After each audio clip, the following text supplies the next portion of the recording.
Jeden, jeden.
Jeden, jeden, dwa, jeden, dwa, jeden, dwa.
Did you sleep well?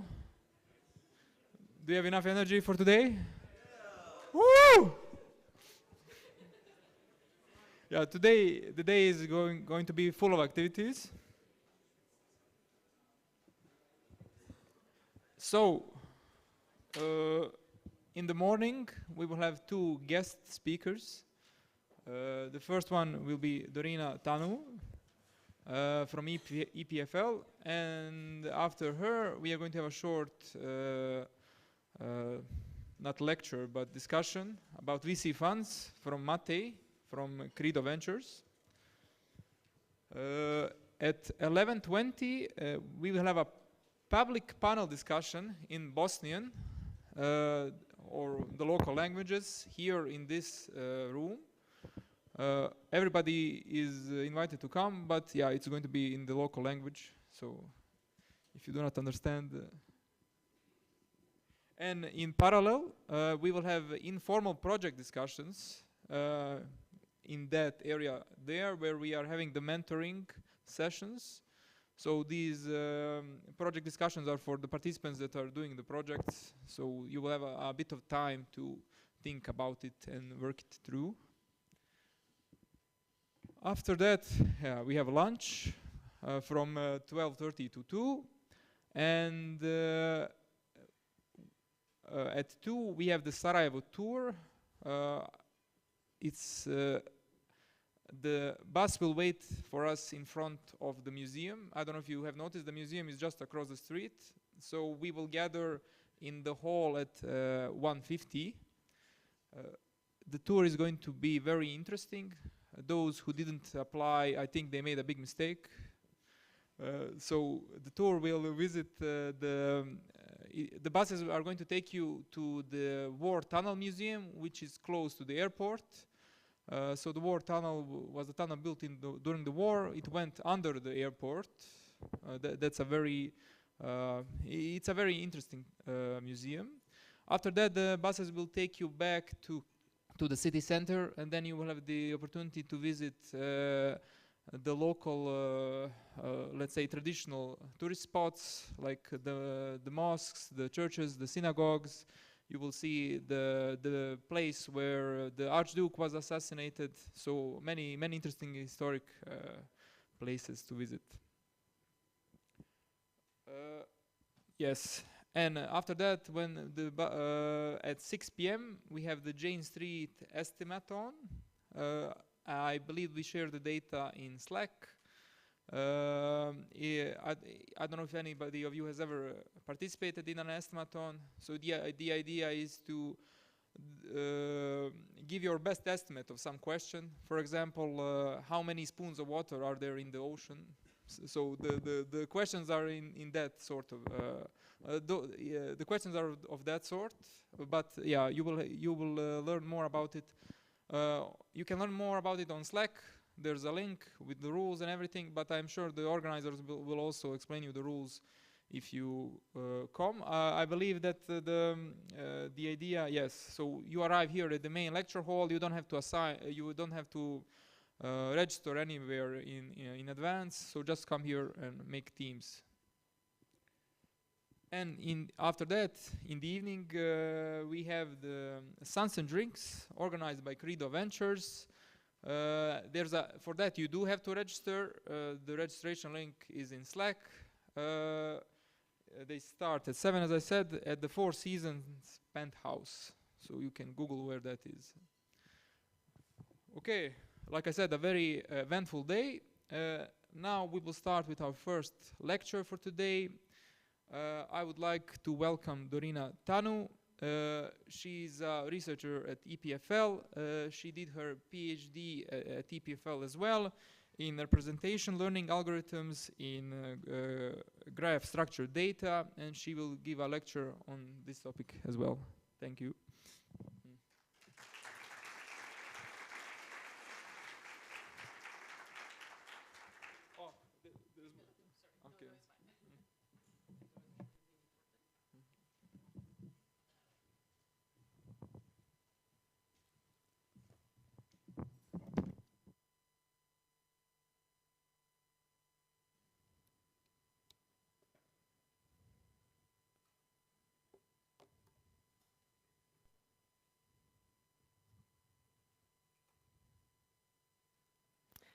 So, can you hear me? Yes. So, good morning, everyone.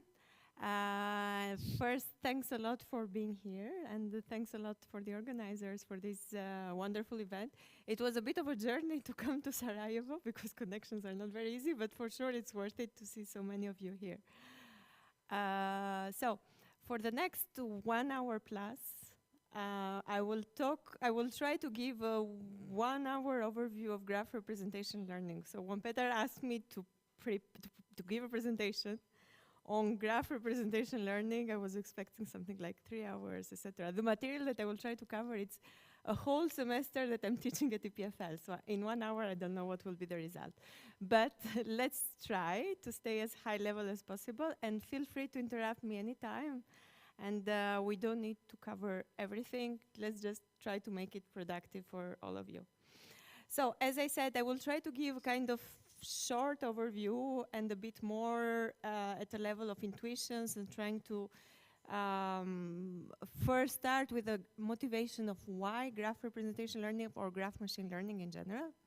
Then I will talk about some very basic operators. There will be a bit of math. Sorry if you are scared, but it's not too much. So we will try to explain everything. And then I will very briefly mention you the building blocks and the ideas of where these methods that are based on deep learning, graph neural networks are coming from.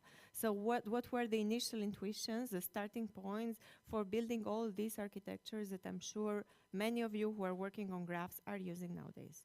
And there are a few applications in the end. That part, I think we can skip it if there is no time. So we can try to adapt. Feel free to interrupt me anytime, and we will try at least to cover the 3 first points, and the applications, I can share the slides with you if we don't have time. Okay. So just a very quick introduction of why network data. So network data are everywhere. Think of social networks. I'm pretty sure most of you have social networks. You are connected to different entities. You have these complex dependencies, this complex communication between different entities. In biological networks, in the brain, I'm pretty sure some of you might be working on brain neuroscience type of topic. What people look and are interesting there is 2 things. First, the spatial interaction of the regions of the brain. That is some sort of network, right? That is given by how the neurons are connected to each other. And the second one is what we call the functional interaction, meaning that which areas of the brain are connected to each other. So there is some sort of complex communication in the brain as well. Then, of course, transportation network. I think there it's quite pretty easy, standard to understand what is a complex network. You have different streets, different ways of different paths, basically. Communication networks as well. Then even if you go into n-body systems, molecules, so molecules basically are structures that are complex, right? So you have different dependencies, different interactions between atoms. But also in 3D geometry, if you think broadly, people would model a 3D space or a 3D geometry with meshes. So there are also some complex networks. You can see it's some sort of network, a way of modeling data there. So everything, well, not everything, but in many times when you have this sort of geometric information that would have these complex interdependencies, networks are a way to think of this problem. And of course, graphs are just a mathematical modeling of this problem. Some of you might have heard about the Königsberg Bridge problem that was basically back in time from a Swiss mathematician in terms of trying to model, to build bridges that would connect different parts of the city. So that was the first time where graphs were introduced in terms of modeling this network structure data.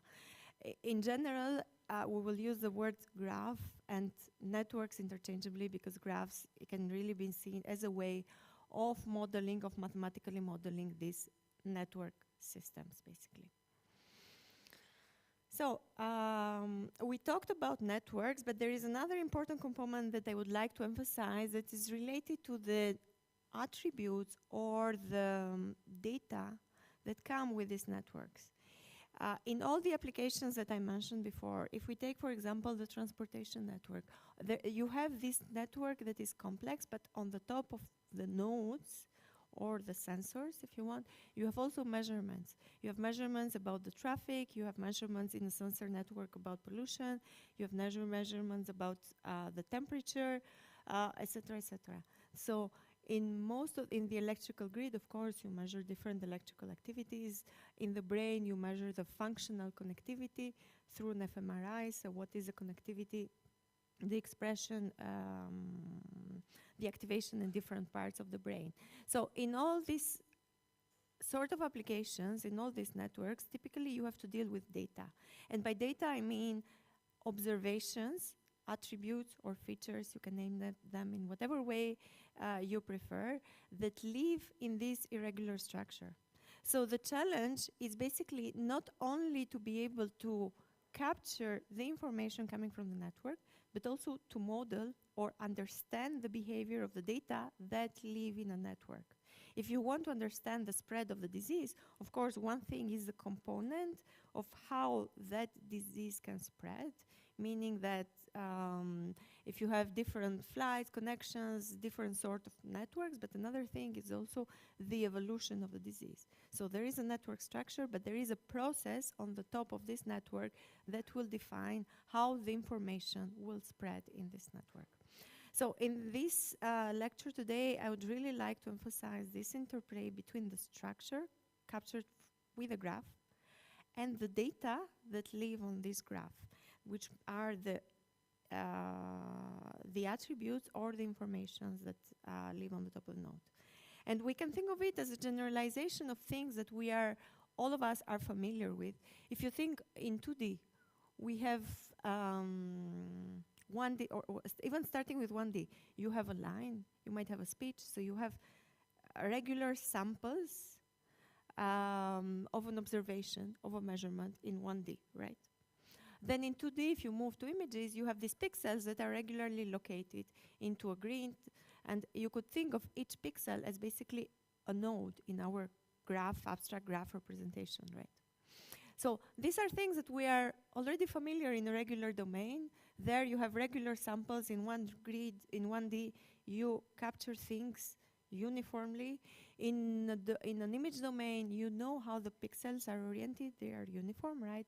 I have a grid and I have my neighbors in terms of a pixel. But when you move to graphs, you can think of it as a generalization of that setup where you have these complex interconnected domains and observations on the nodes of this domain. So basically the challenge is how can you process this sort of data in which you have the domain that is irregular and you have a signal or an observation that live in that domain. That's what we call basically graph structure data, because we are interested in analyzing data that live in an irregular structure that can be captured by a graph. We're interested to understand the traffic evolution, if you want, subject to the constraint that the domain is irregular and the domain is coming from the transportation network. So how can we exploit this interplay between the domain and the process that is evolving on the top of the domain? And as I said, you can think of it as a generalization of the classical setup of 1D signals, 2D signals, and then graph signals would be something that are a bit more complex in terms of irregular interactions. So, so far so good, I guess. So if we want to move into what we call graph machine learning and how we process this data that live in an irregular domain, the difference at a very high level, if we think about how we model things in a classical domain, we have a regular domain, we have an image, we build models around that image. It could be a deep learning model or any sort of model F that will take as an input this image and will be used for some final end task, depending on the application domain, image classification or anything. Time series, it's again the same thing. From 1D, you move to some sort of prediction. So you have this function F that you try to feed to learn from your data, to learn the parameters of your deep learning, for example, method, in order to predict your final end task. Now, if we move to a graph setup, the difference there is that you have these two sources of information. So you have the structure from the graph, and you have the attributes that we will denote X here on the nodes of the graph. So the models that you would like to build will take as an input this bias, if you want, coming from the structure. So you can think of the graph G as the domain of the data, but also some sort of bias or some constraints that is coming from the application domain in order to build models that are tailored to the specific setup of the application that you have in mind. And then, of course, you can learn these models for different tasks. That could be node classification tasks at the node level, subgraph tasks. You might want to cluster part of your network, identify some communities, or even graph level tasks. You might want to see, for example, if a subject is in a resting state in the brain, etc. So tasks that contain all the graph at all. So the whole field of graph machine learning is how to build this model F in such a way that you take into account your domain G and also the attributes on the top of the domain. And of course, there are different ways, historically, there are different ways of representing this function F. And I think this figure, it's quite nice. It was taken from a recent paper that has a kind of summary of the different ways people have been trying to approach the problem of graph representation, not only from a learning perspective, but also from the perspective of building handcrafted features. And that was basically the first attempt that has been there for ages on how to extract data that leave information or features from graph structure data. So basically you could build a histogram of the degree distribution, for example, of the degrees of the nodes. You could try to play with notions such as centrality. You could try to extract handcrafted features from your graph in order to map your complex network into some features that we can understand and that can be useful in order to analyze the data. So there is a whole field of extracting handcrafted features that are based on, I would say, domain prior. So you would need to have a prior that these features are good for what you are looking for in order to be able to understand your network. Then we gradually moved into some more complex methods that are more kernel-based features. And the idea there is that we move from this feature extraction that is simple based on degrees, centrality, etc., into extracting kernels, so into the building kernels that are appropriate for graph structure data. WL kernel, for example, could be in that category, graphlets, other sort of kernels. I will not have time to go into the details, but the idea would be like a generalized notions of kernels into a graph space, still staying at a level of complex dependencies and networks that we'll try to analyze. Then there is a whole field of what we call generalization of signal processing notions on the graph, of graph signal processing. And the idea there is to be able to translate notions coming from Fourier, wavelets, etc., that has been used for ages in order to model data into the graph settings. So how can you build transforms in such a way that you can extract the information you can at different scales by taking into account notions such as filtering, convolution, etc. I will give you a few examples later on in this talk. That was more into the design part, modeling part, and then the second row is more into learning. So the second row is more into the perspective of how can I learn embeddings from the data.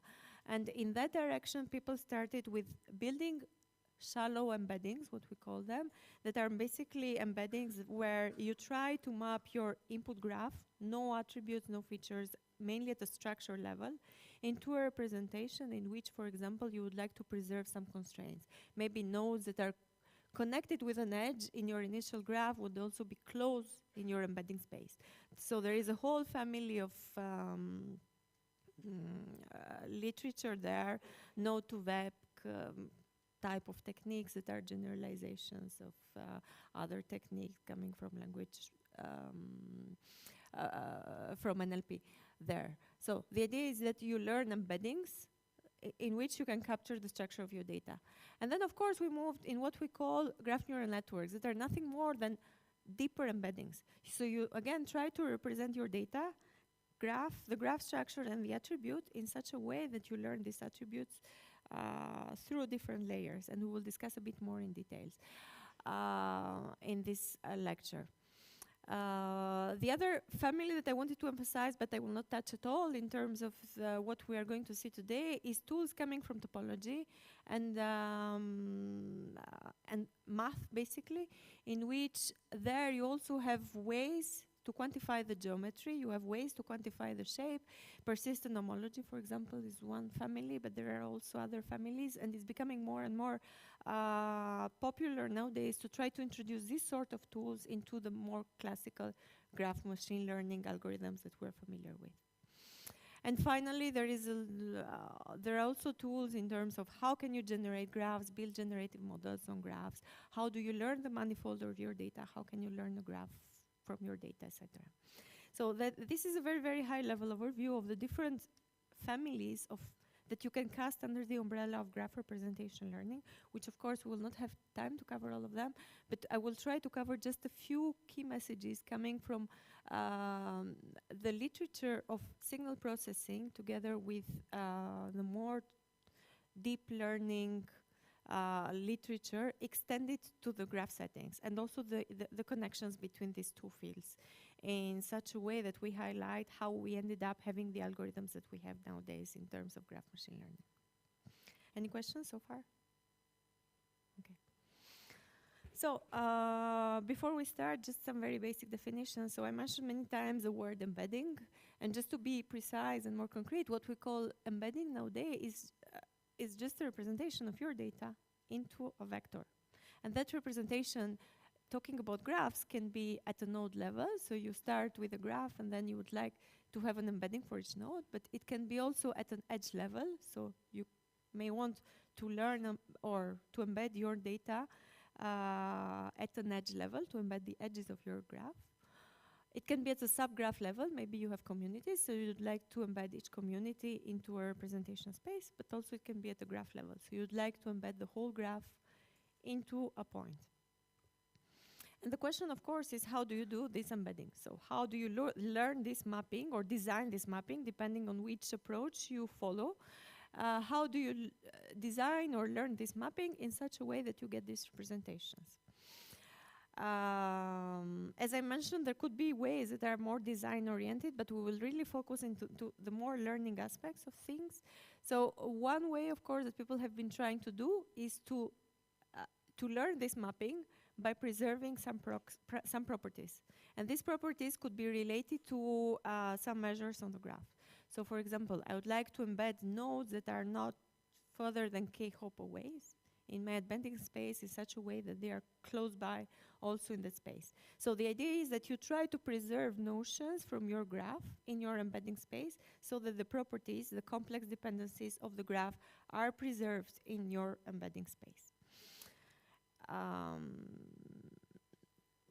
Yes?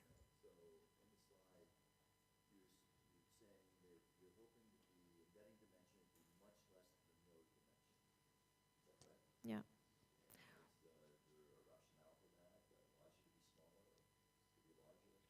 I mean, it could be larger. If we go into very large models, it could be larger. But the idea is that you try to, if we talk about very large graphs, you try to represent this data in a lower dimensional space so that you keep only the key information, right? So you are able to identify communities. You are able to, you can think of it as some sort of dimensionality reduction. So it can be, depending on...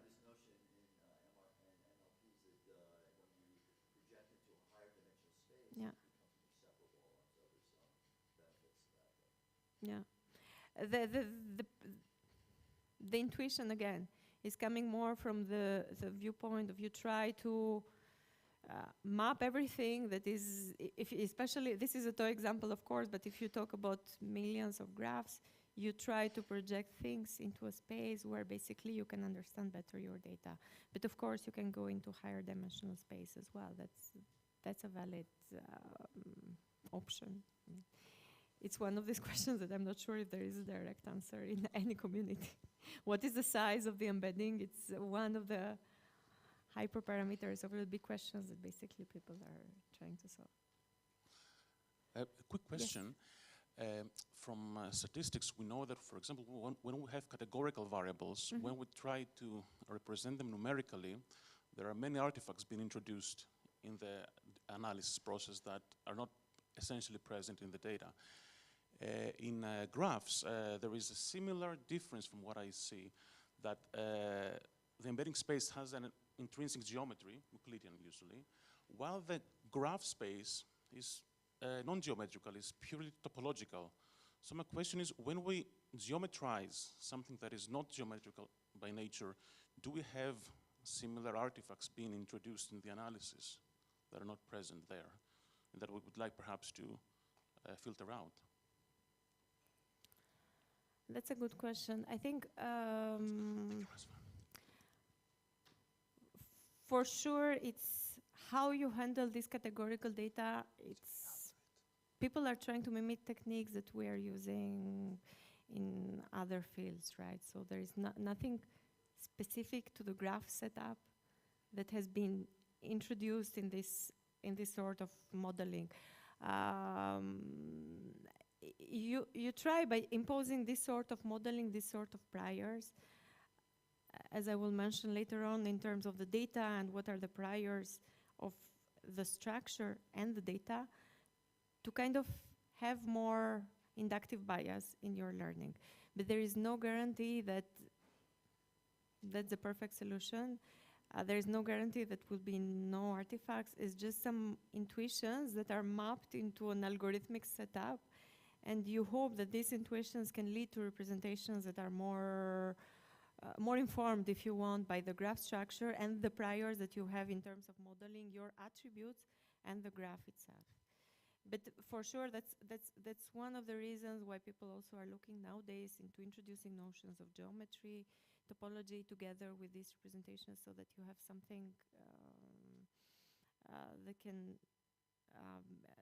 can be better in that aspect, more expressive, basically.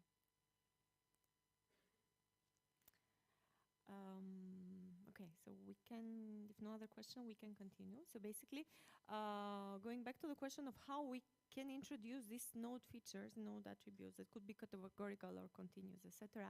So of course, one naive idea would be you try to embed your graph without the attributes into a space.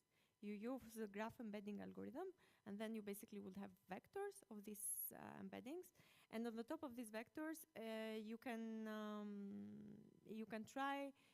do it in an unsupervised way, and then you can use embeddings for your final end task. Then you can fit whatever machine learning model in your embedding space in such a way that you can solve the tasks that you are more interested in, right?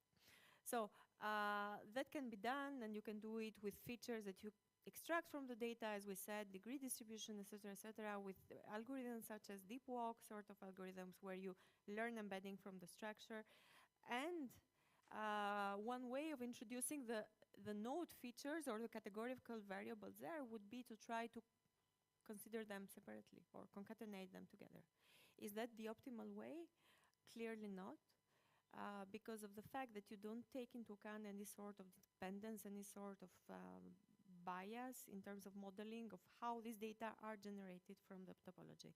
And of course, also in terms of scaling and in terms of generalization, if you model something like that, then of course it's clearly not invariant to the node ordering, because if you want these algorithms to be applied to a different graph, you will need to retrain your model for extracting your algorithm. So the exact node ordering in this sort of concatenation setup is clearly not preserved.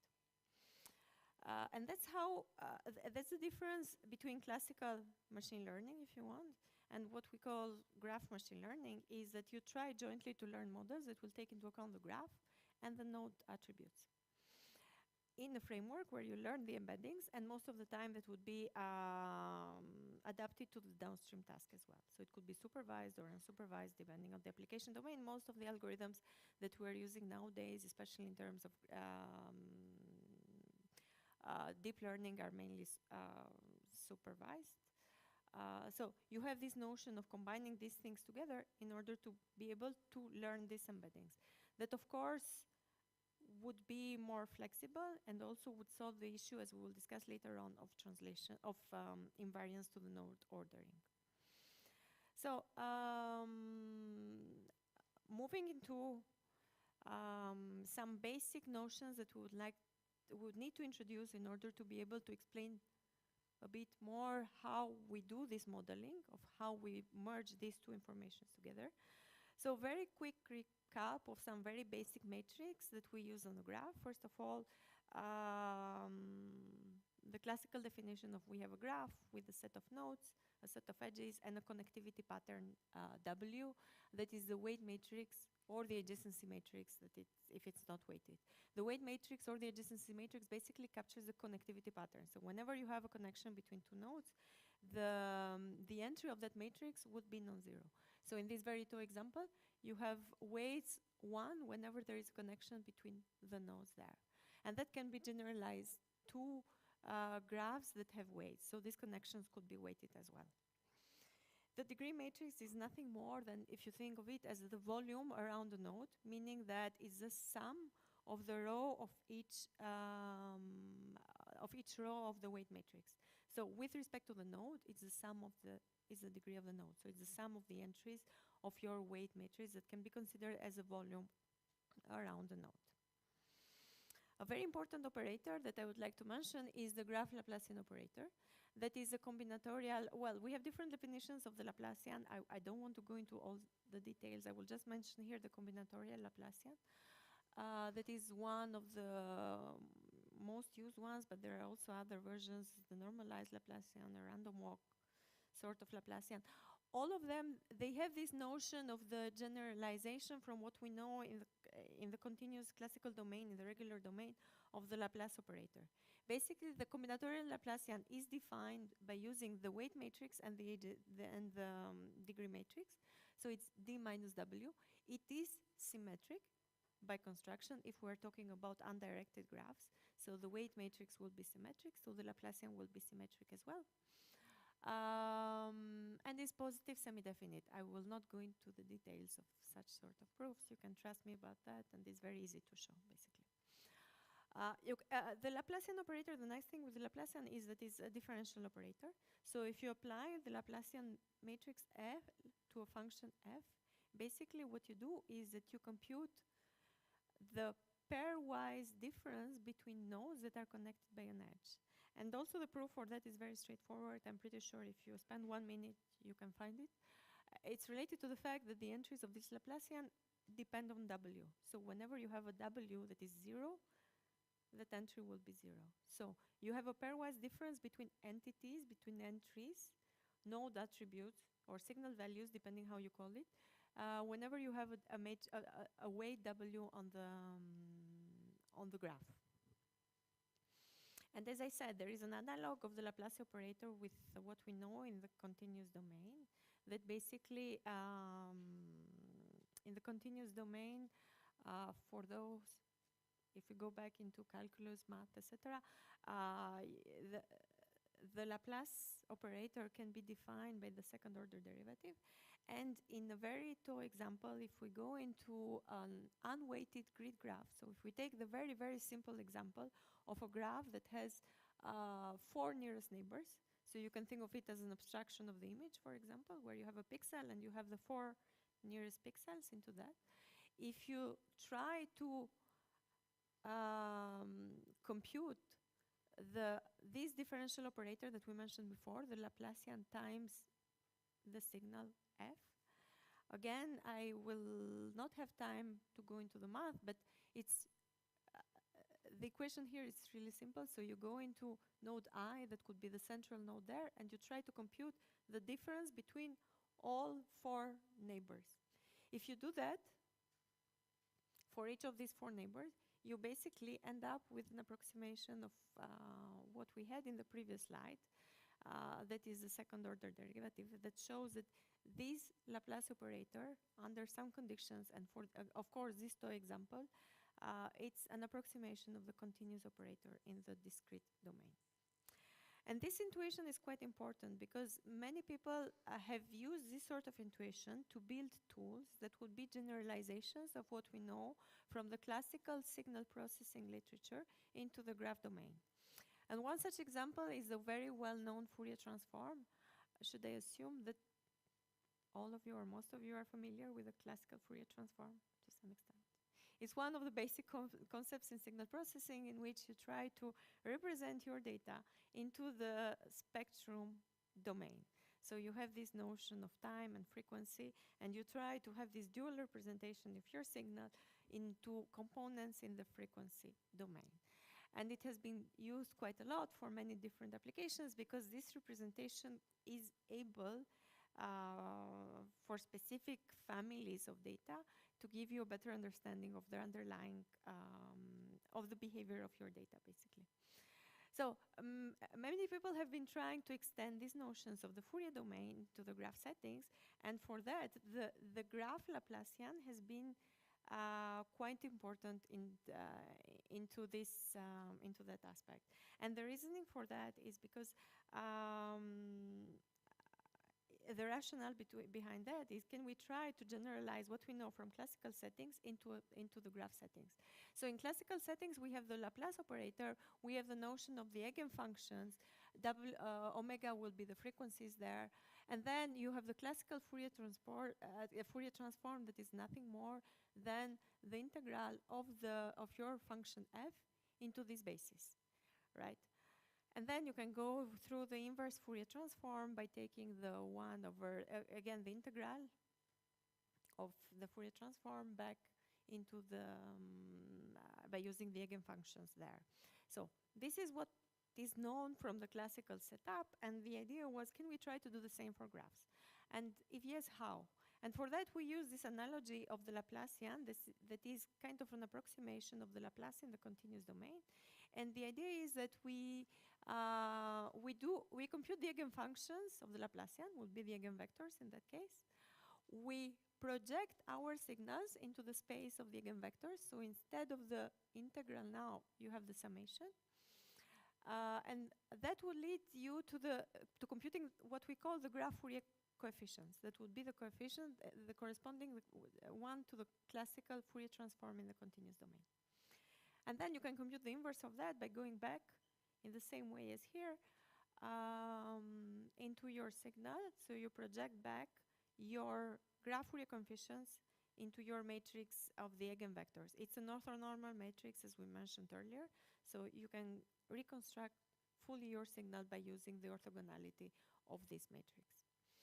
So that intuition was used in order, as I said, to define the graph Fourier transform that is nothing more than the projection of your signal into the eigenvectors of the Laplacian in order to be able to compute the Fourier coefficients that in this case will not depend on omega, but will depend on the eigenvalues of the graph.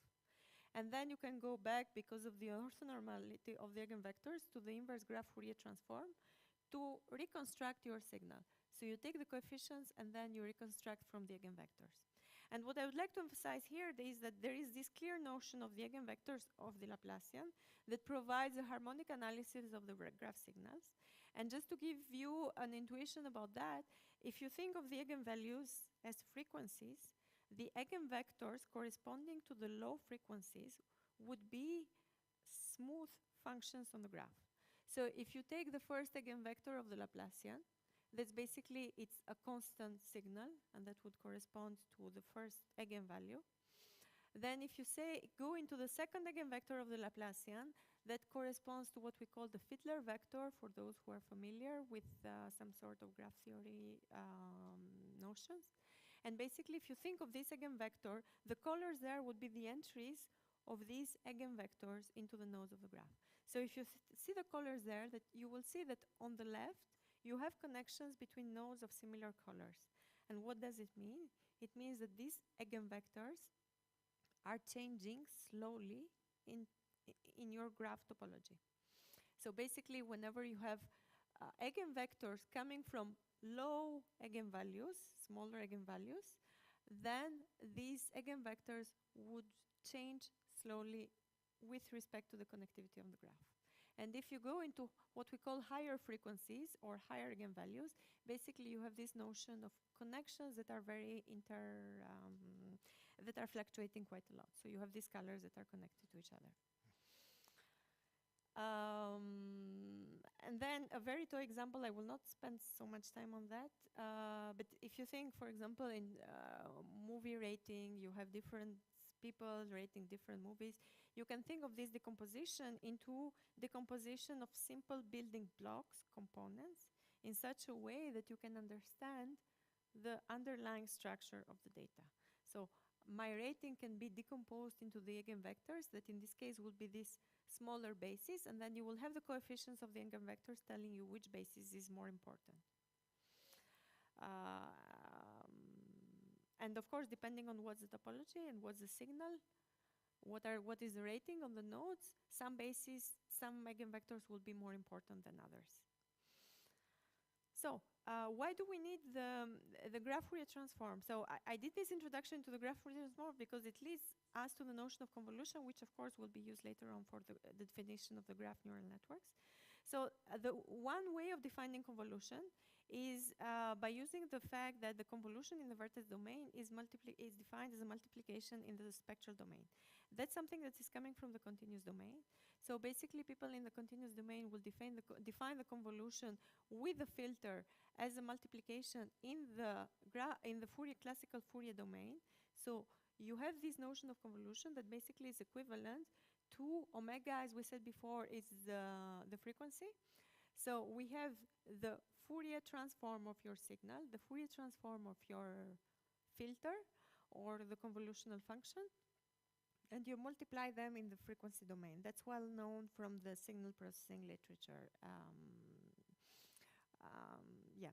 And what we do in order to define convolution of the graph is to follow exactly the same reasoning. So we start with the convolution on the graph.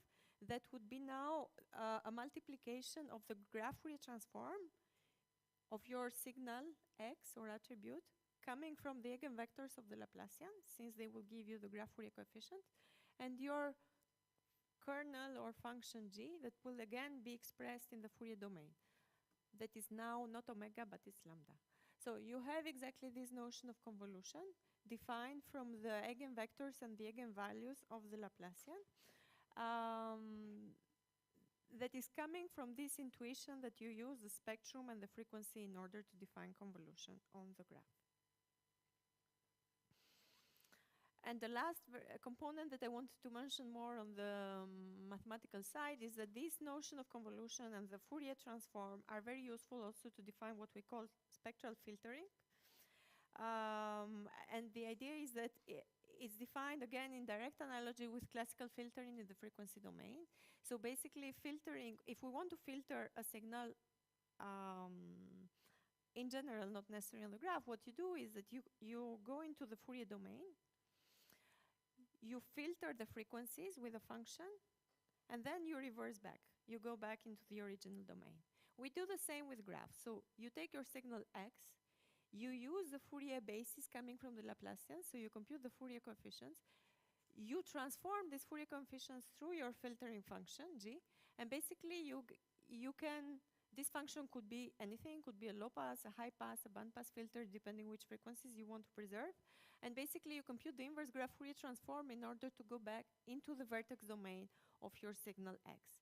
So this notion of frequency is quite important because depending on how you define your G or how you learn, as we will see in the context of graph neural networks, you will get different frequency patterns of your signal. And that's one of the key intuitions that we will mention in a few minutes about graph neural networks. And it has this connection with graphs, with the convolution on the graph, because you can see the convolution of a graph is basically a filtering with this basic function, with these functions g in the Fourier domain, by using this the intuition of the eigenvectors of the Laplacian. Any question on that? Yes, please. Okay, so the notion of filtering, you know, in traditional signal processing is very concerned with boundary conditions, because when you design your filters, you're trying to, you know, make the transition area of your filter as narrow as possible and the side lobes as low as possible. Mm-hmm. And in the graph, you've got a very it seems to me at least, a very complex set of boundary conditions. Yeah. So I'm just wondering, you know, how does that affect the design of your filters and the types of conclusions you can draw from the filter graphs? No, that's an excellent point. So the way that we, well, I will start first with design and then into the learning, because from the design viewpoint, how people have started thinking about this filtering is through checking the spectrum of the eigenvalues. That is always positive, right? Because it's a positive semi-definite matrix, so you have a spectrum between 0 and lambda max. So basically, you define low-pass frequencies where you would cut the higher eigenvalues of the Laplacian, and this would be some classical ways of designing low-pass filters. And this has connections also with this semi-supervised learning, label propagation sort of techniques, where you basically filter your data by computing, by using kernels, basically, that would act as low-pass filters. So there are no clear boundary conditions or constraints, are more designs of your kernels, if you want, if you don't want to call them filters, in such a way that you amplify your lower frequencies and then you discard or give lower importance into higher frequencies. Then designs such as wavelets, etc., generalizations of designs such as wavelets, etc., they have again been with this sort of mindset of how to define the notion of localization that is key, the notion of scale, but without strict boundary conditions. There are connections between localization and how many hops away you can go in terms of your graph in such a way that you have this notion of scales, so that you can kind of define the scaling aspect, right? But there are, again, not strict conditions. There are some conditions coming from you want things to not capture by some sort of non-correlated aspects, but there are no structures. Yeah. Yeah. Yeah. Yeah.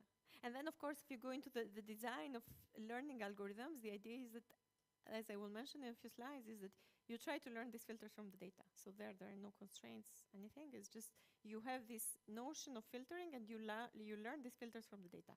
That's what GNNs basically are doing, right? Yes? Yes. In classical signal processing, we have the good property that time is well ordered. So it's the signal and its components are very clear. Here, the corresponding notion of time is node ordering. So, as I understand, so that means that for the same graph and the same signal f, if we change the node ordering, we would have a different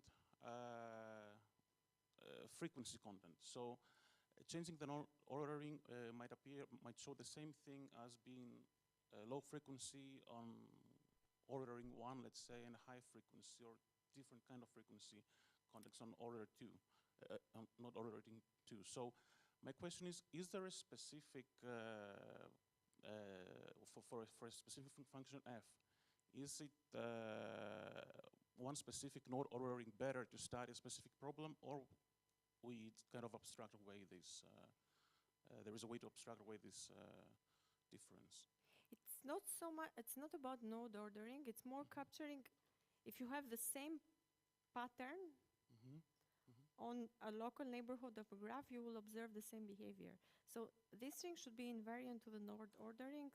It's invariant. But you should be able to capture patterns that are similar on the graph.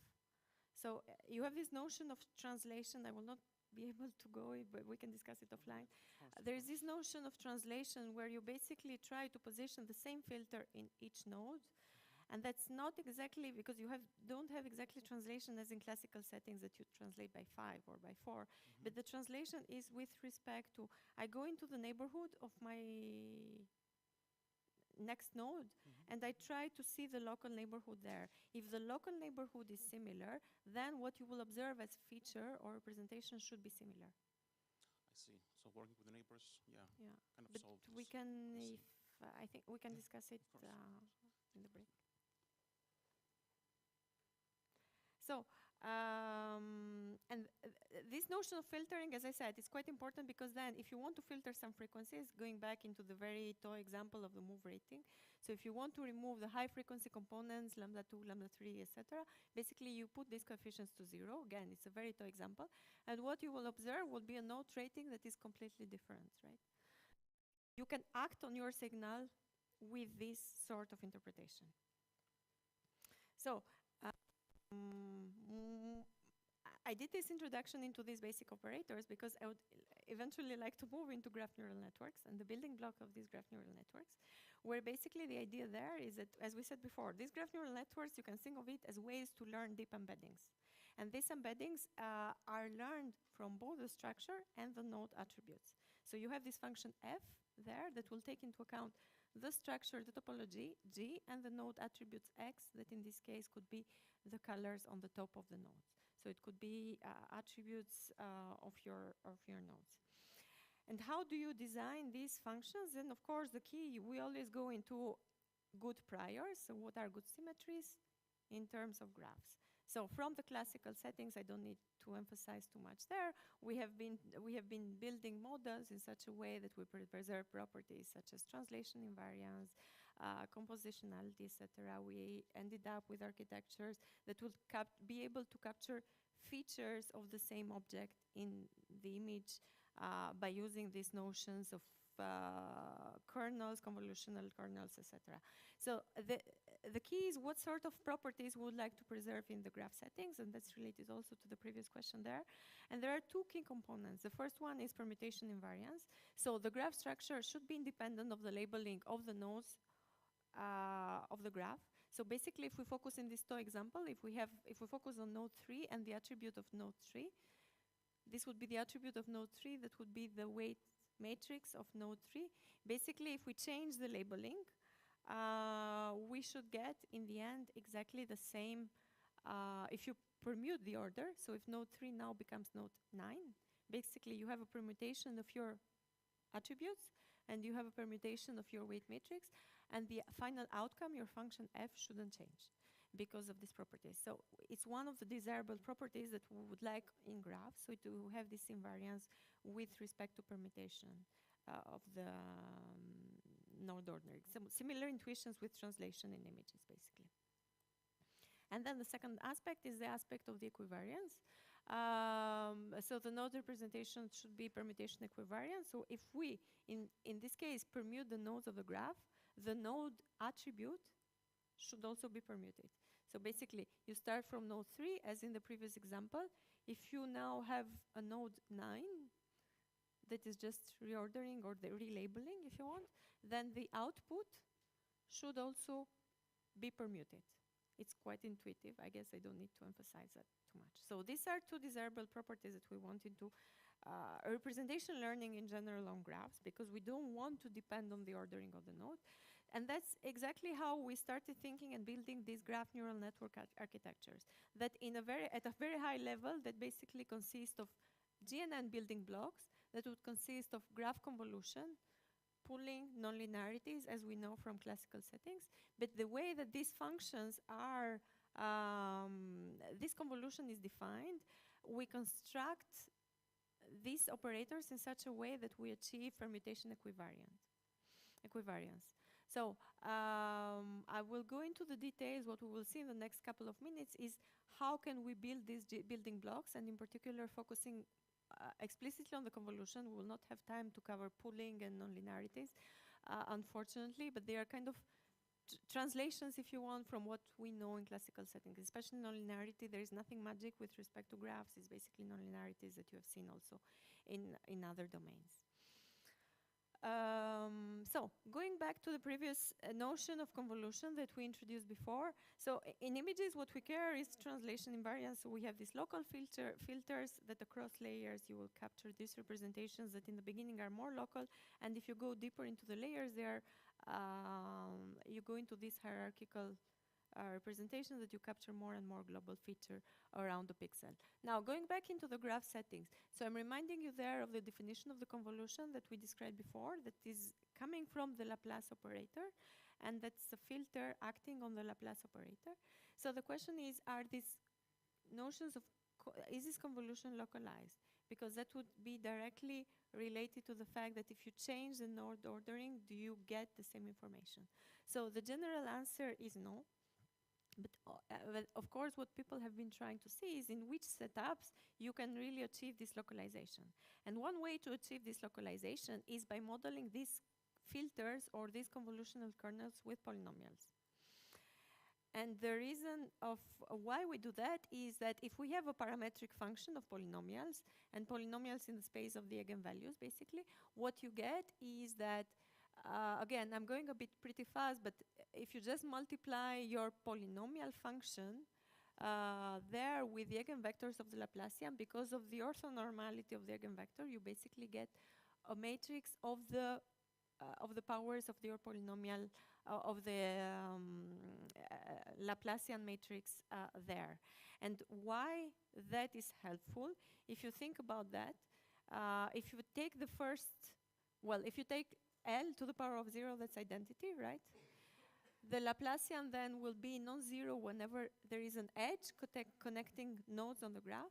And then if you go into the second power, basic matrix multiplication, it's a multiplication of two sparse matrices. It will be non-zero whenever there is a two-hop connection. And then the third power will be non-zero whenever there is a three-hop connection. The k power will be non-zero whenever there is a k-hop connection between your nodes and the nodes in the neighborhood. So that gives us a way of achieving some sort of localization on the graph with respect to the notion of the k-hop neighborhood. And that basically is connected to some notion of the receptive field. So as in the images, we start with convolutions that are more local and we go into larger parts of the image. Then in the graph, we have a receptive field that, depending on the degree k of this polynomial, will be localized in an area around that node.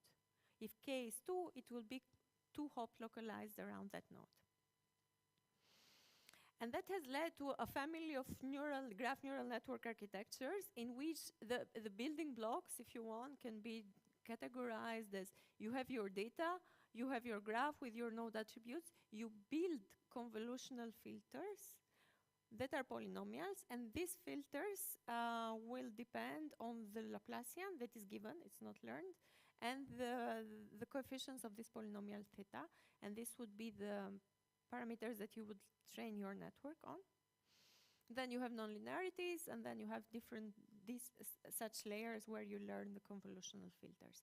So by learning the parameters of this filter, we learn how to compute or how to propagate the information into the network by preserving this notion of localization. So you learn these filters, and then you place these filters in each node of the graph, if you want. That's why you achieve some approximation of translation invariance in the graph settings. And again, the reason why we use the polynomials there is exactly this notion of localization. Now, there is a second big family of algorithms that have been defined with a mindset not so much coming from a frequency perspective, but more from the perspective of generalizing the notion of convolution that we have from the images. And basically, if we go back and think what we do in terms of images. So if we take a CNN layer, you have a fixed neighborhood, you have your pixel, you have your nearest pixels there, and basically you try to have to aggregate information from the neighborhood around that pixel. So if you map it into a graph, given that the talk is a graph, basically what you have is that you have your pixel that is a node, and you have the pixels that are around this node concatenating or exchanging information with this main node I. So you can map it to this simple linear operator that basically will concatenate the information, will aggregate the information coming from the neighbors. And you can try to mimic that and define a convolution on the graph. The problem with that is that if you do exactly the same as in imaging, basically you will need to have a theta operator there, coefficients that will depend on the exact location of the pixel, which is not what you want, because you want something to be translation invariant and invariant of the structure of the neighborhood.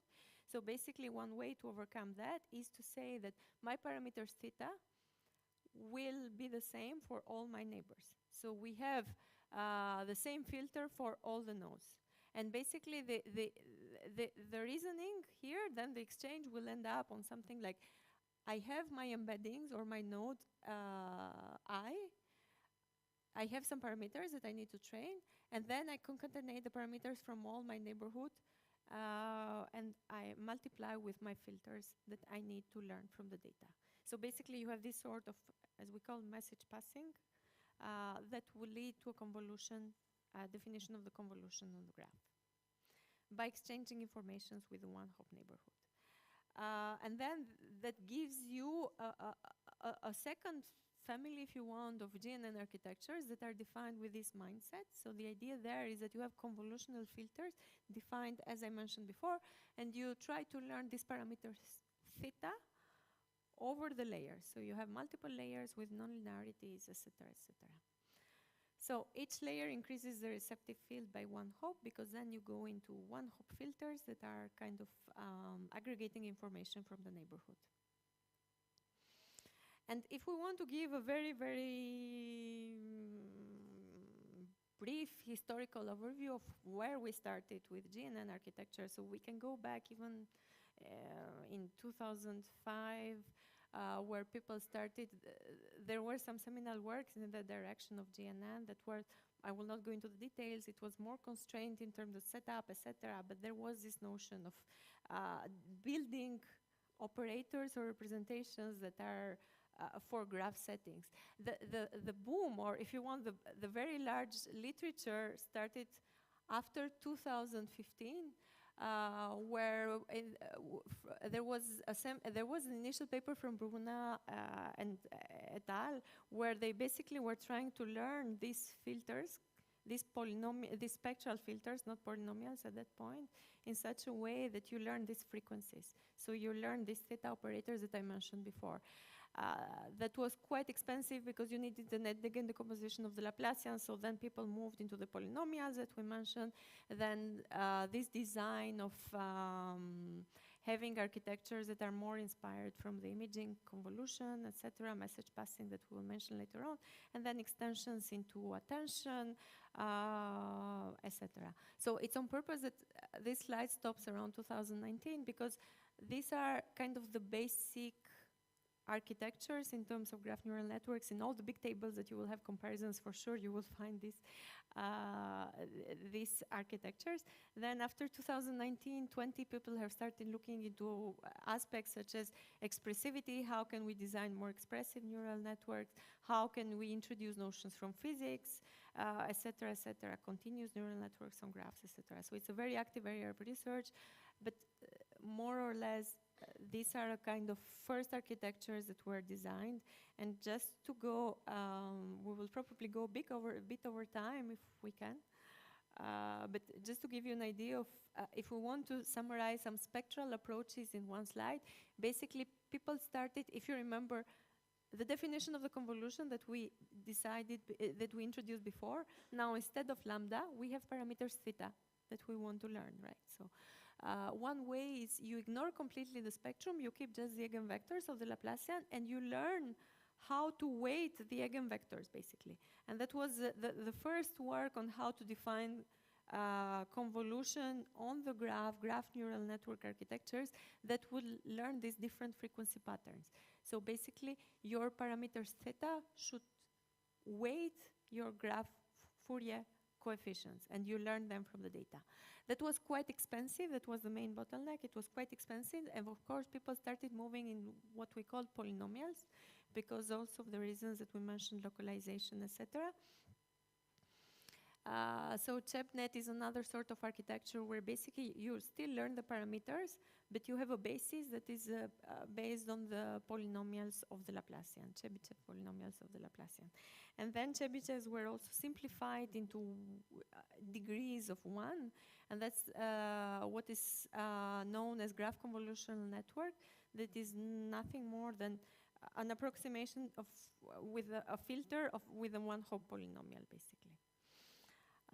And just to give you an idea of how it looks like, the last one. So in that case, you can simply forget about the first two rows. Basically, the convolution is defined as, this part is just a normalization of the adjacency matrix, so I think you can forget about it right now.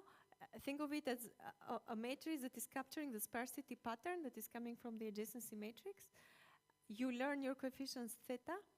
That's why it's a one-order polynomial, basically. And then you multiply your signal, you project your signal in that space. So basically, you learn this theta from an approximation of your polynomial. And then you have your nonlinearity, of course, that will lead to the embeddings of each layer. So in a summary, it will look something like you have your node attributes. You go into your first hidden layer, where this hidden layer is characterized by some parameters theta, or a set of parameters theta. You have a nonlinearity, a second hidden layer, a second nonlinearity, etc. So usually you don't have huge networks in terms of graph neural networks, so you don't go too deep because of reasons that we will not have time to mention here, that are related to over-smoothing your signal and losing the local context of information. And then some key examples of the spatial approaches in one slide. The idea there is that you use this notion of exchange of information based on the local neighborhood. So basically, each node I will aggregate the information from every node J in the neighborhood. So you have the connections in red here. We'll update this neighborhood information with an operator, and then we'll combine it with its own self-information. So you have this notion of combining the information from your neighborhood and your own information in order to be able to update your representation. In that context, then of course you have the learnable parameters, U and M here, that you can think of them as just weights of your neighbors and also weights of your own information. So all these sort of message passing algorithms for defining graph neural networks are derived from this sort of philosophy. So you have exchange of information and you try to combine the information that you are getting from your neighbors over the layers. And one example is the message passing neural network architecture that basically will have an aggregator operator that is a summation.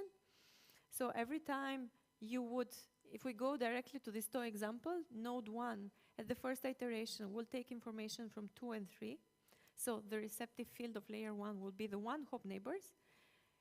So we'll have H1, H2, H3 with the corresponding weights.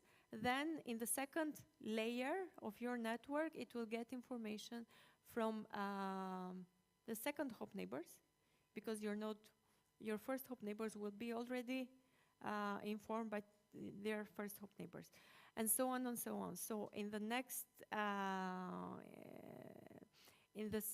in all the layers, you will increase your receptive field by one hop.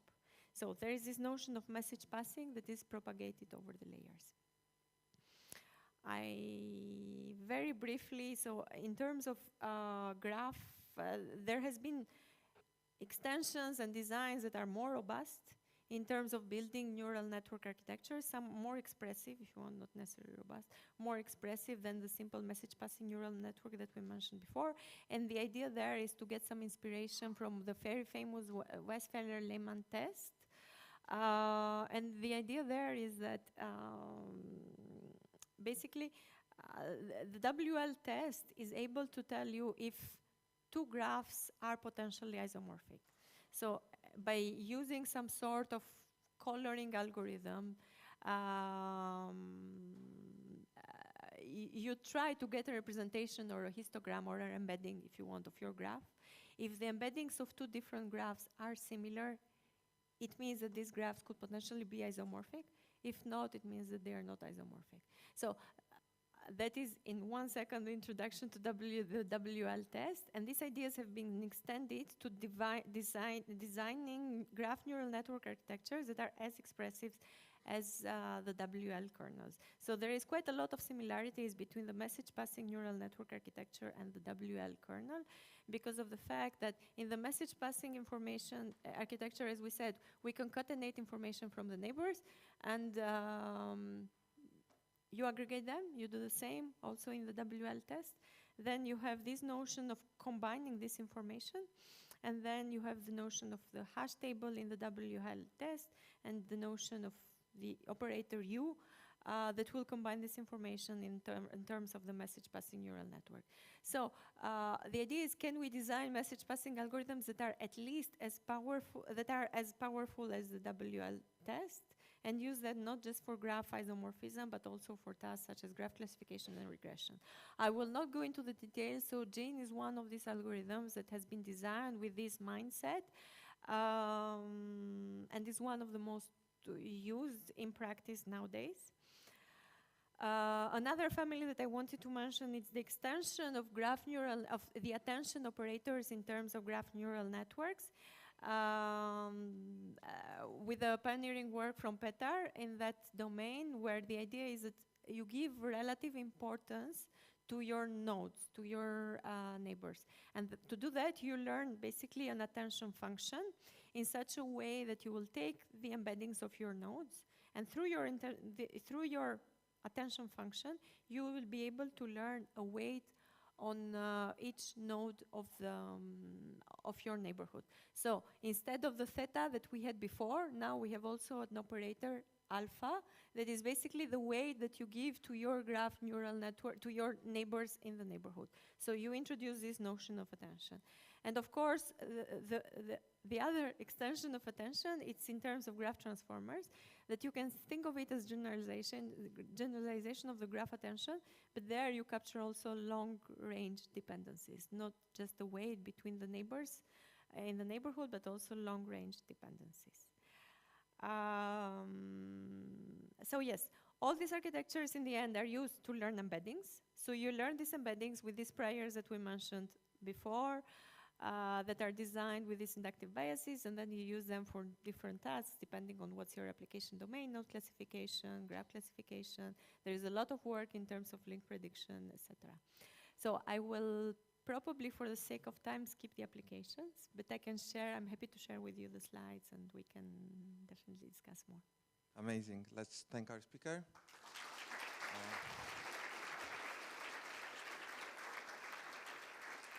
We will only take a couple of questions, so yeah, if there's... Okay. Thank you very much for the talk.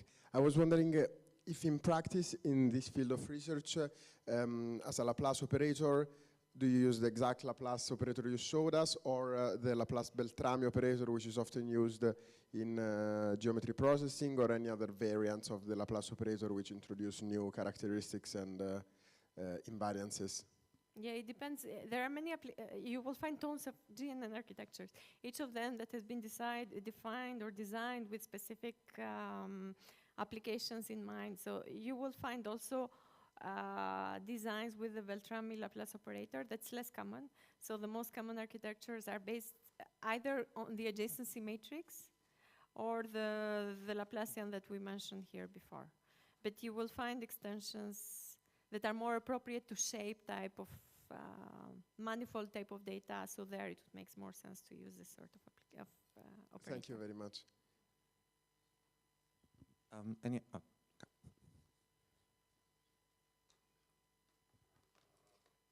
So thanks so much. Thank you very much for this nice talk. You mentioned the Weisfall-Liman algorithm, and this algorithm is able to identify actually all the graphs that are trees up to isomorphism. And we find out, or it's known that the graph neural networks actually are having problems with oversmoothing by using all these tree structure information of neighborhoods.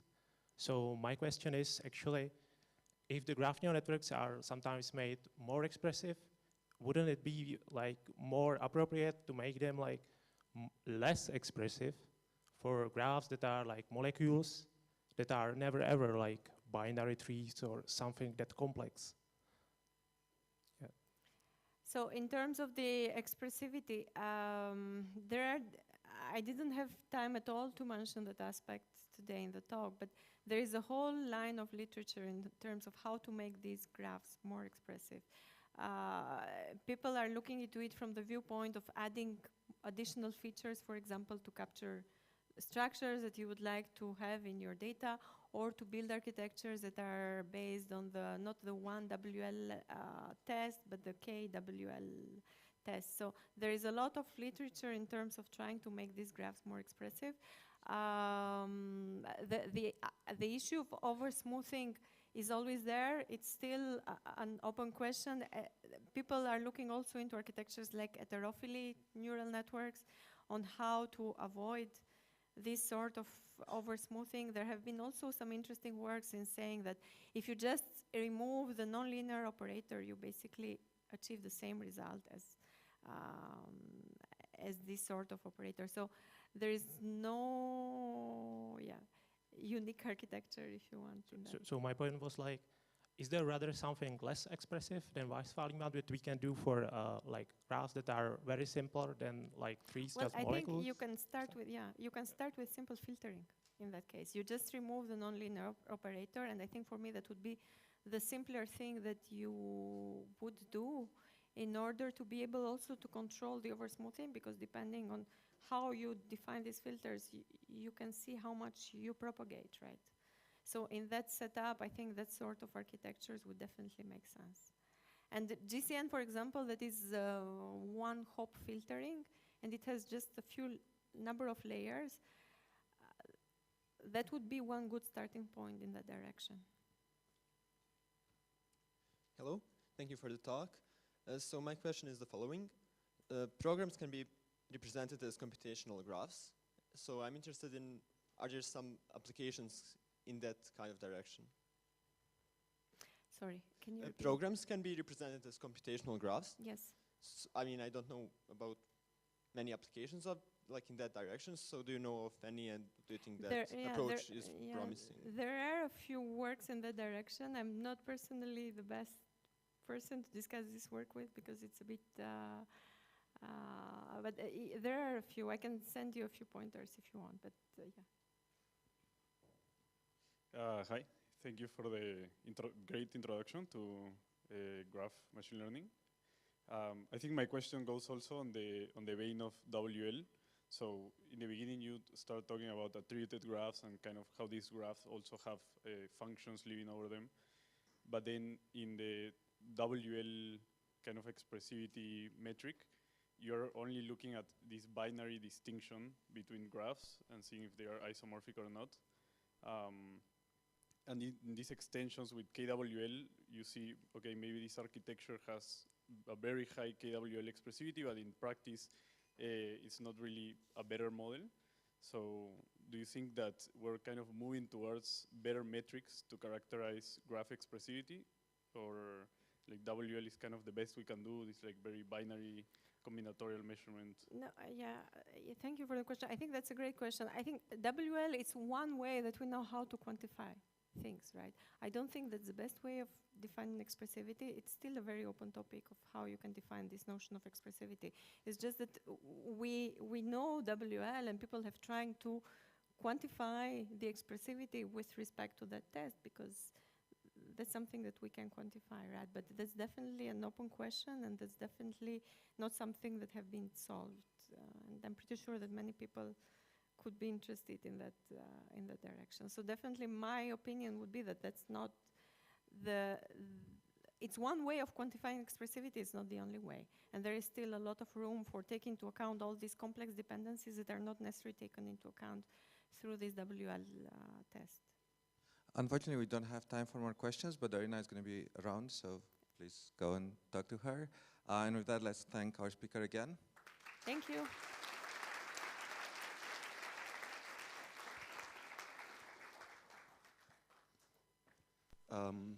I'd like to introduce a special guest.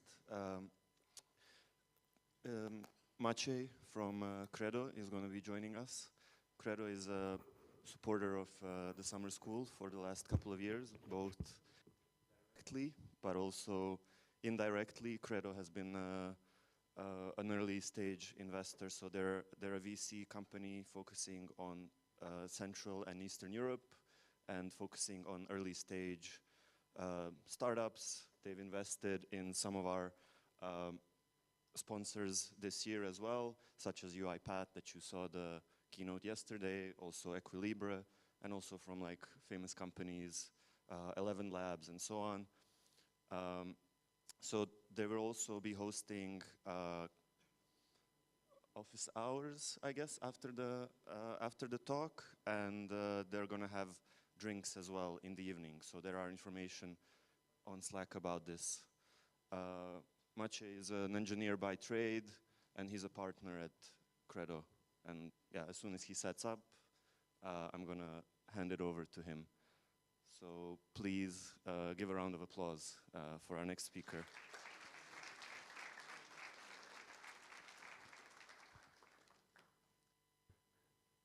Hey, hope this looks okay. I didn't know how to put this stuff on.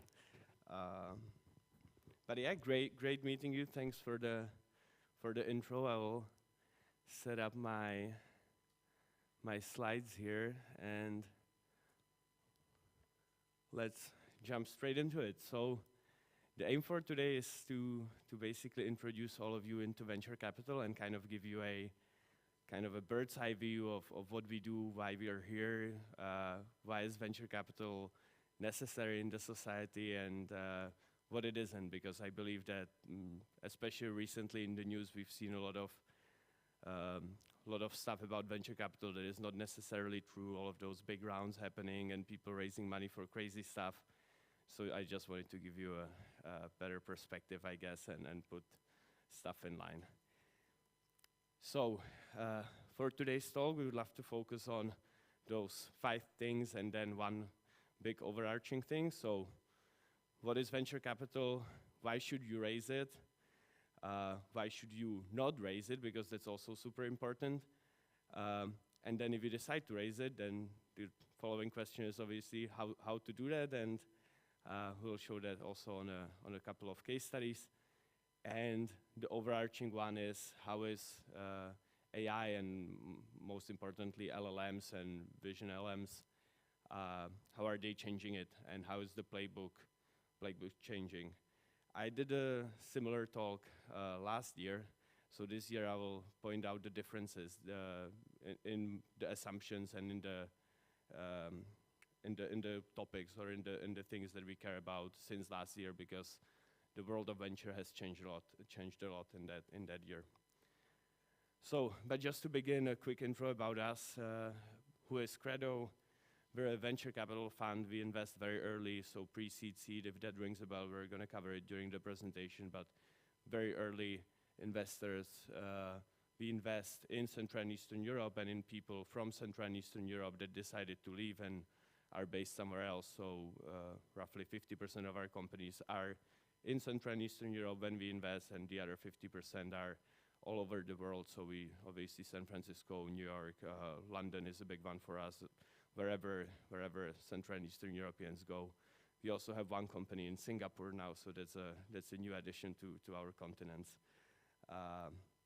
But yeah, that's our history. That's one of our biggest successes. We have roughly 100 companies in our portfolio, so this is a short list of that, and you can see that there is definitely some successes that happened and emerged out of Eastern Europe. So for example, 11 Labs very recently raised a $3 billion round. It's one of the fastest growing AI companies out there. They do voice AI. I'm going to talk about them a bit more. But that's what we focus on. That's what we do. That's what's our bread and butter, kind of. We can also see that the region itself is also growing, right? The great companies are the big outcomes that were here in 2018, and the orange ones are the addition comparing the previous 2018 data to 2023. And we believe it's great. We believe that the spillover effect from those previous successes is creating new companies. The mindset is changing. People are thinking bigger and want to build something big. This is our team. It's 6 of us on the investment team currently, and the 2 of us are here, so me and Jakub is in the back, so you'll have more opportunities to talk to us today and tonight. But enough about us. It was just a quick intro. But let's jump into what is actually venture capital and why do we need it and so on. So as anything that usually exists in this world, like it's a venture capital is a solution to a problem, and that's why it deserves to exist. So what the problem can be that venture capital is solving. So imagine you're building a company, whatever that company does. Let's name it Company C. And you want to start it, right? Like, but you might be missing something. So some companies obviously can be built from scratch. Like you can start selling something and then you grow. But some companies don't work until a certain point. So reason number one could be that my company will work only if it reaches a certain scale. So for example, Uber will never work if it's just 3 cars somewhere. Like it's not going to have the network effect. It's same for Facebook, right? Like if you have a social network with 5 people, it's not going to be a good social network, right?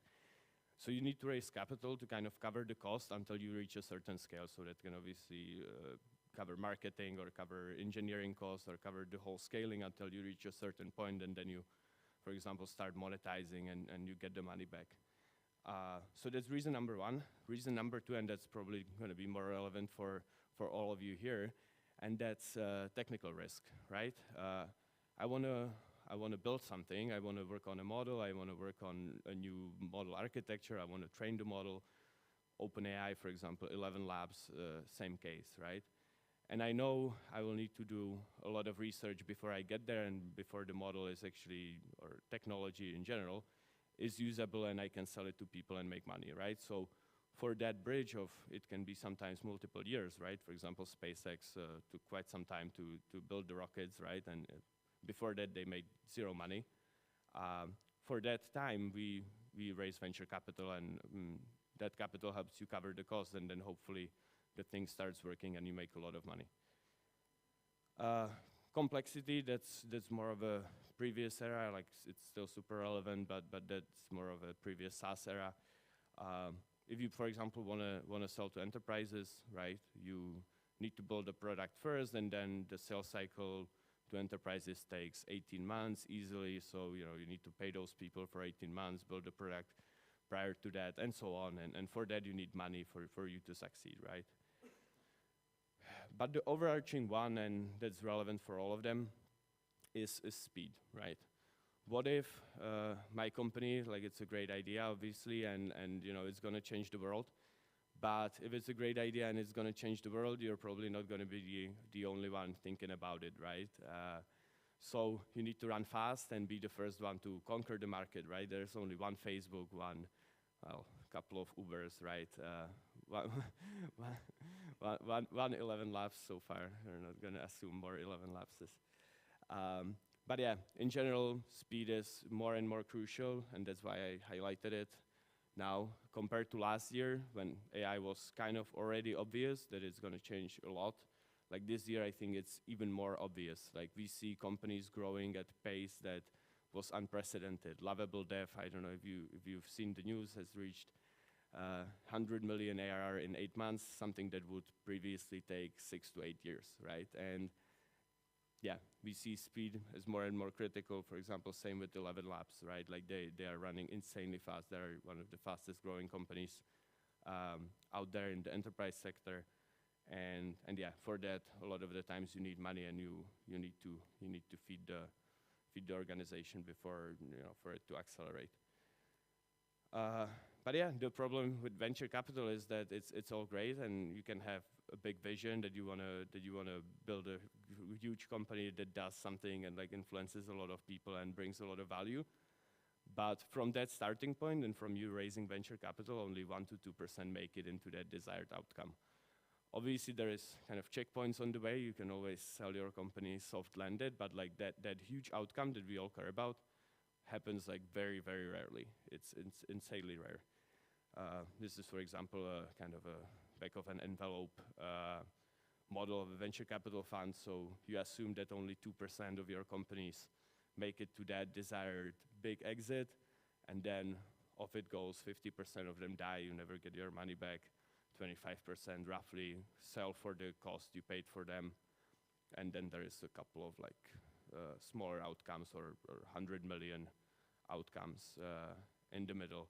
But the model of venture capital is skewed towards these unicorns. Like that's what we care about the most, and that's how venture capital funds are built and designed, and that's what venture capital people will want to hear from you, that you want to build exactly this unicorn and that you know how to do it, and most importantly, that it's possible in what you're building. So yeah, the thesis of any venture capital fund is I'll give you money now and you will give me a lot more money back if you succeed, right? So it's kind of de-risking you, because if you fail, like we're okay with that. We obviously are used to failure, but if there's a big enough shot that you will change the world, then we're more than happy to back anybody and give it a shot together, kind of. Yeah, just to cover the other side of the coin, I wanted to talk about the alternative to that. We call it bootstrapping, meaning you build a company the traditional way. You make money, you invest money, and then you like somehow grow. Of course there is. So for example, a lot of you will know IntelliJ, JetBrains, right, or Allegro or Grammarly. They raised a round at the end, but scaled it to $1 billion company without raising any external funding. So there's examples of companies being built this way. But it's statistically, for example, all trillion-dollar companies raised venture capital, right, and are VC funded.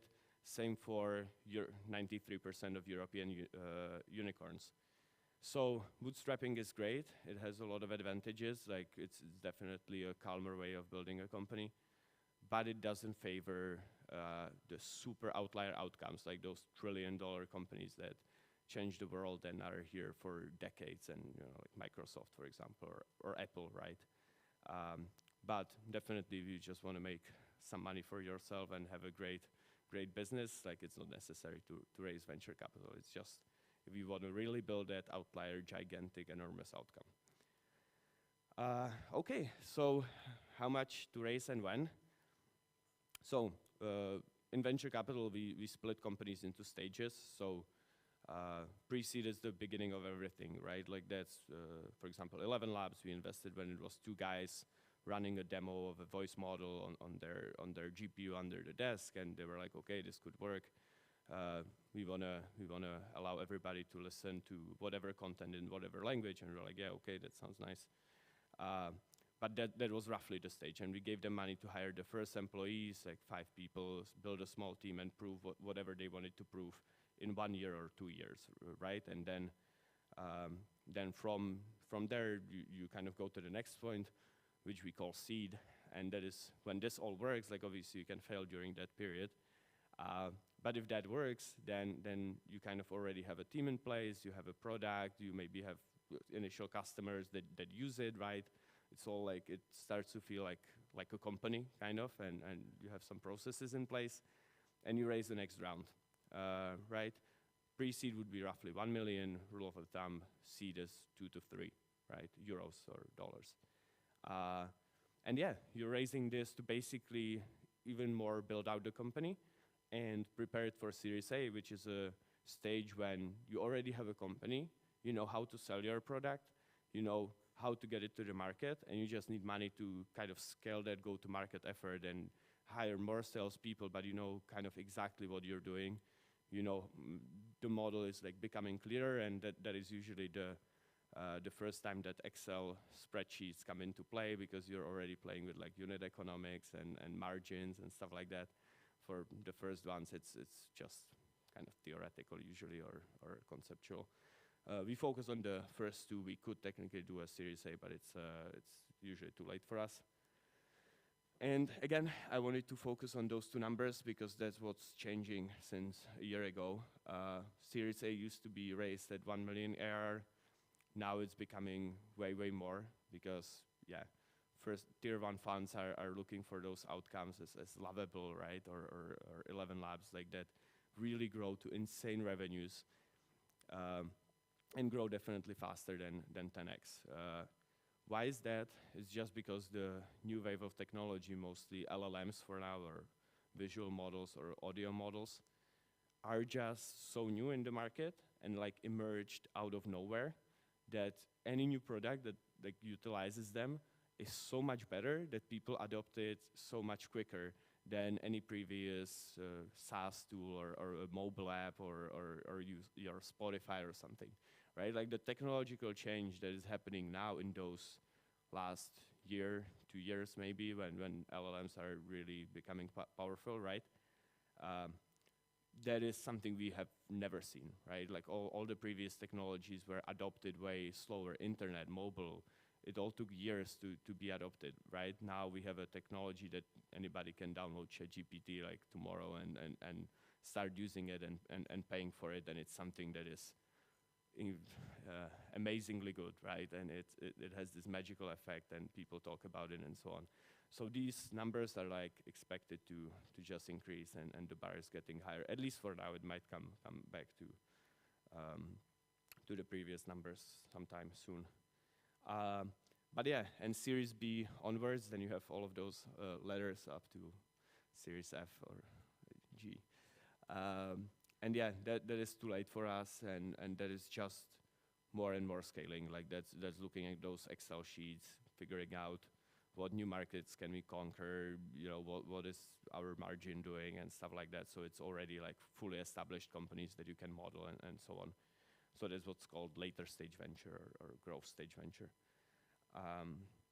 Yeah, so if you decided to raise a round or raise venture capital, then we need to figure out how to do that. So as I told you at the beginning, right, like we care about, or any VC fund will care about building that unicorn, right? Because that's what they return their fund by, right? Like that's where most of their returns is going to come from. So for that, we need to know that whatever you're building is big enough to accommodate that outcome. And for a unicorn, so $1 billion company, we need at least 100 million yearly revenue or recurring revenue. So that is based on market multiples. Let's keep it as an assumption at the end. So basically what we calculate, right, and because it's pre-seed, nothing is clear, right? Like there's no exact science to it. It's more of a back of a napkin calculation. So we take the number of users that our product can reach. We say, okay, I can sell to this many percent of the users, and I will sell to them for this price, right? And if this number ends up being more than 100 million, then I kind of know that this outcome can be potentially built in that space if everybody is lucky and if everything goes well. So on a more practical example, hair salon booking system, right? Okay, so how do we quantify that? We need 100 million. We assume, okay, I'm going to be building this only out of the Czech Republic, which is where Credo comes from. I found out that there's 6,000 of these hair salons, right? What's a realistic expectation on price? Like, okay, so it's like $60 a month, so yearly 60 times 12. So now I need to figure out how much of the market I need to get to build that outcome at least, and that's more than it should be. So it's probably impossible to build that outcome in this region only in Czech Republic. So that's not good. So how about we assume we're building this and we're going to sell to the whole of Europe, right? Then our penetration requirement drops only to 30%, but it is still quite high. Like we usually assume 1 to 5% because not everybody buys your solution. It's super hard to reach certain, I don't know, smaller cities, for example, in this case, and so on. So it's still not good. So what do? We can, for example, increase the average spend by customer, right? We can say, okay, they're not only going to buy the booking system, but they're also going to process payments with us. So we're going to take some of the money from the payments, right? And that will increase our average revenue per user to 120. So we're at 15% penetration. Like, okay, it's still not great, but yeah, it might be doable, right? Or we include the US and then obviously our market, like this first number gets way bigger, and then we can penetrate only that desired 1% of the market, and we're good. So that's roughly how we think, and that's roughly how you should be thinking at pre-seed, kind of figuring out who wants your product, assuming you can sell to 1 to 5% of those people, and how much are they willing to pay, and that is the basic math. Like there is nothing more complex to it. Like it's just this at pre-seed and end seed, because there is no hard data, right? Okay, so that's the first point, right? Like, is my idea kind of big enough, and is the potential big enough? But now we need to figure out whether the idea is anyhow good, or whether, you know, there's a framework that VCs use to think about ideas, and whether that idea fits that bucket. So there's a couple of like very important venture capital questions that you should be asking and thinking about when figuring out what you're going to build. So the first one, and that's the mantra of VC, is whether your solution is 10x better than whatever is in the market. Because if you're only building an incrementally better solution, or just like 20% cheaper something, it's usually not going to have that market velocity and that potential to actually disrupt the market, right? For example, Uber was 10x better than taxis, right? Like all of a sudden you could like order it from your phone and not call somebody. You could land in a random country and get an Uber, right? That was way better than figuring out a way what's the taxi number, right? So that is usually a hard requirement. Are you bringing in something that if people use it, it's going to be like, wow, okay, this is like insanely better. The second one is, why now, right? Like, why wasn't this solution created 2 years ago, or why shouldn't it be created only 5 years down the line? This is important because, for example, if the solution could have been created 5 years ago and it wasn't, it probably means that it wasn't useful or that it failed. And there is some sort of a roadblock for it that prohibits it from being built. We usually don't assume that people have unique ideas that other people have never had, right? The only time when you can use it is when you're the only one who can build it. And that's the third question, right?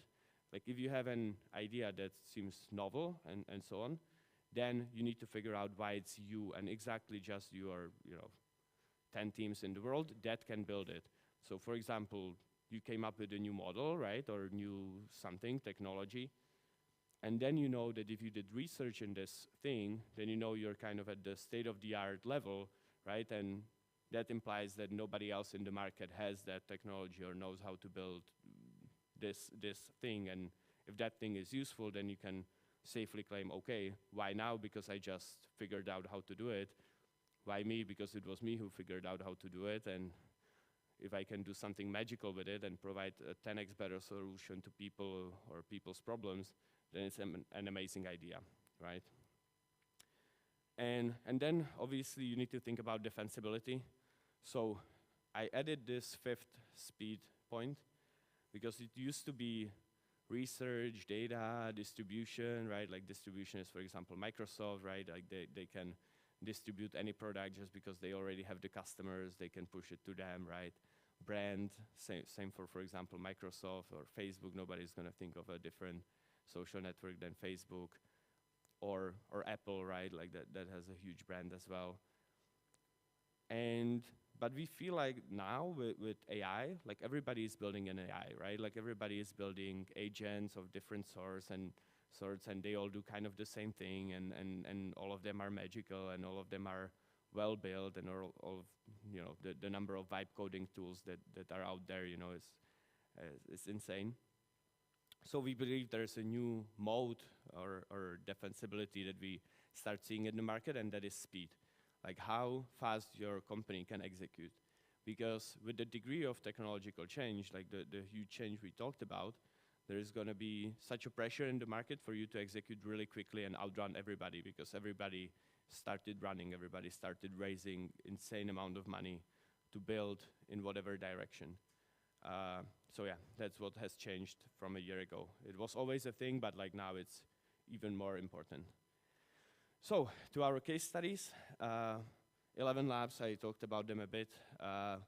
We backed them, and it was 2 guys with a GPU, and they told us, okay, like we're Polish dubbing is not really good. It's all dubbed by the same person, like we don't want that, so we want to create an AI that will dub movies and conserve the tone of voice, conserve the speaker, and so on. So we're like, yeah, okay, that sounds interesting. And we started answering those questions, right? So is it a 10x better solution? Absolutely. Like text-to-speech was bad. That was at that time it was the robotic voice, right? Like that you would hear from Google Translate. So transformer-based based models can definitely do better and create natural sounding voices. So yeah, it's way better. Why now was also clear. Transformers came in, new model architecture that can capture way more than the traditional kind of text-to-speech methods. So we're like, yeah, okay, that also makes sense. Why the team? So Piotr and Matti, Piotr did research in Cambridge and Oxford on audio models and especially transformer audio models. And Matti worked at Palantir as a deployment strategist in, for enterprises. So we felt like this combination of a researcher who knows something that others don't and can build an audio model and somebody who knows how to actually go and sell it and build a huge company out of it would be an amazing combo of founders to build this particular company. And defensibility back then it was kind of like hopefully they will be defensible. They ended up being defensible by running so fast and having proprietary data sets and so on. But it's still about the distribution and stuff. Like until now, it's just a run, and yeah, we're glad we made that bet and didn't get scared of by this defensibility. Another case study, the second one, and one of the founders, Martin, is in this room. It's Equilibra Technologies. We invested a couple of years back, and Equilibra came to us and said, okay, we want to trade stocks. We want to build basically an algo trading company. And we want to use reinforcement learning for that. And that is something that nobody has done before or tried, and it didn't work. And we were like, okay, so that again sounds interesting. Like if you build this, it's going to be definitely huge. So back to the questions, right? Like, was it a 10x better solution? Yeah. Like if it works, if you win the stock market, it's definitely better than you're definitely better than the other solutions, right? Like because you're winning. So that was a clear answer, right? Like if it works, it's going to make money.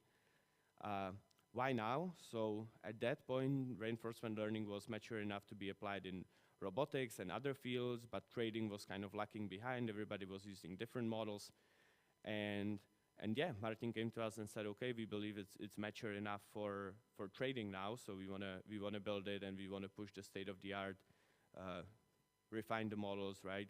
Like kind of adjust the architecture and train the models ourselves, and we believe it will work now, right? The team, it's an amazing team. It's an ex-DeepMind team who has been there, done that. They played with reinforcement learning a lot, built amazing things, including the poker playing machine, right? That we the first people in poker, and we kind of just bought into that idea that such a great team would be able to build it. And on defensibility, it's obviously hard in the stock market. Like everybody has access, right? Anybody can come in at any point and exploit your algorithm, right? And be better and get the money off you. But it's not impossible. Obviously, there's players like Citadel, right? Like that keep overperforming the market, or Jane Street. But yeah, like that's what we again bought into. We're like, okay, sounds good, but it's kind of an unknown, right? Like how do you make it defensible and yeah. But in general, right, like the point being made by both of these slides is that it all doesn't have to be clear, right? Not all of them have to be super green. Not all of them have to be crystal clear. There's always, at least in early stages, there's always place for kind of a leap of faith, right? Like, oh, maybe it's not gonna work, but like we're willing to try, kind of. Right. So yeah, the things to keep in mind are that, like, and that's one lesson that every venture capitalist learns, and every founder learns as well at some point, is that it doesn't really matter how good your product is unless the market wants it, right? And that's what we call product market fit. And what it basically means is that even if your product is amazing and the market is bad, then you're not going to sell it because there's not going to be anybody to buy it, right? So you have to always think about your product and your product success as a function of both the product and the market, not just the product in isolation.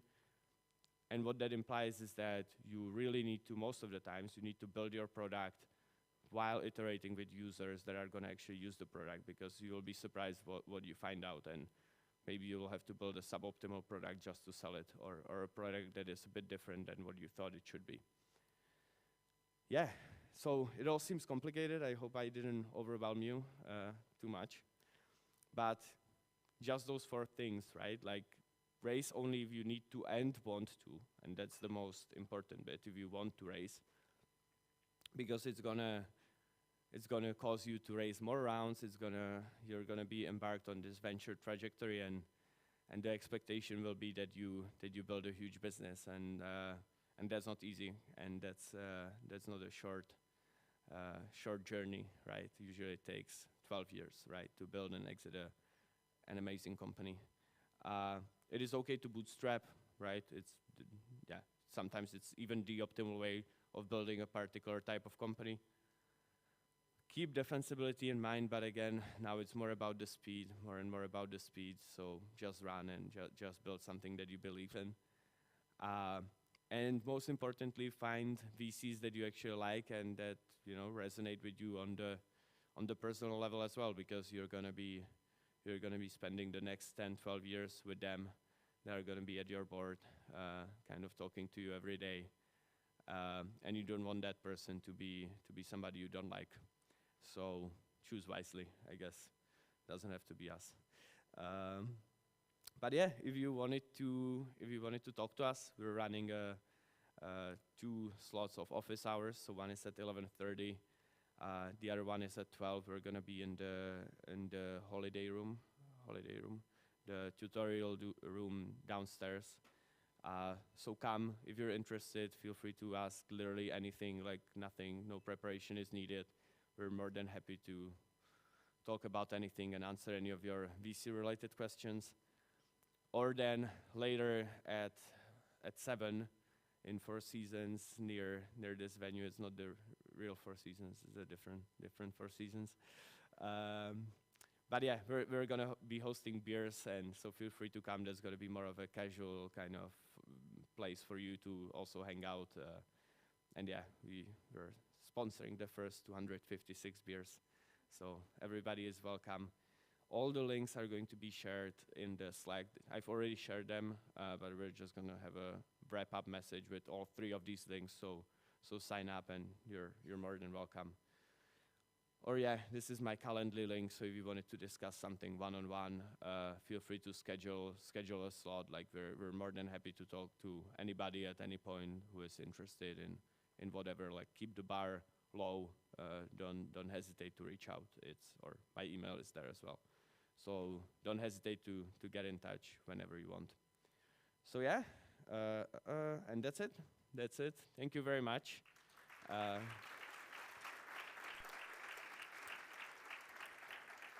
And hopefully see you tonight or at the office hours. Thanks, Maciej. So we're a bit low on time, and there's a public event happening in 6 minutes. So it's going to be in the local language. And if you don't speak the local language, it's not going to be very interesting. So I would invite you to head downstairs and make your way to the main lobby of the hotel. And if you want to ask Maciej some questions, they're going to organize in the tutorial room downstairs Q&A. Thank you.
Just one note, please. We're going to have a local language session in this hall, so there'll be nothing on English, and who doesn't understand the local language can leave the room. There'll be like a Q&A in the room below, where the second tutorial session. So please, you can go there, or you can do whatever you want until the Sarajevo City tour. Thank you.